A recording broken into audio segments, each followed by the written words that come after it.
সকলোৱে জানো যে আমি এটা বিৰল প্ৰতিভা আমি হেৰুৱালো আৰু ইয়াৰ কাৰণে সকলো দুখিত।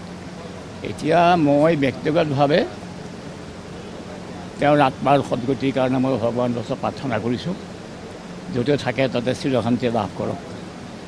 কিন্তু তেখেতৰ মৃত্যুত আমি এটা সদায় সকলোৱে এটা ৰহস্যৰ গুণ পাইছে। আমি আশা কৰিছোঁ যে সেই ৰহস্যটো উদ্ঘাটন হ'ব লাগে।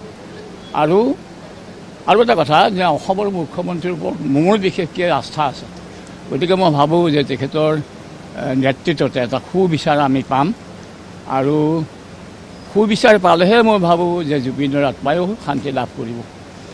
তাকে মই কামনা কৰিছোঁ। আৰু এনেকুৱা হয়তো প্ৰতিভা বৰ সহজে আৰু আমি নাপাম অসমত দেই।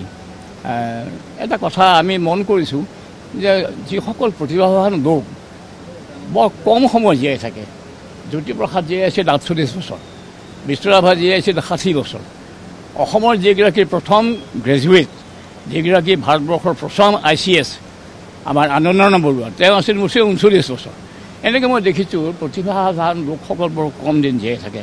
আমাৰ জুবিনৰ ক্ষেত্ৰতো সেইটোৱেই হ'ল। আমি সকলো দুখিত। এতিয়া আমি এটা ন্যায় বিচাৰ পাম বুলি আমি সকলোৱে আশা কৰিছোঁ আৰু তাৰ দ্বাৰাই এই মৃত্যুৰ ৰহস্য উদ্ঘাটন হ'ব। আমাৰো সকলোৰে আমি এটা সুবিচাৰ পাম আৰু জুবিনৰ আত্মায়ো চিৰশান্তি লাভ কৰিব। ওম শান্তি।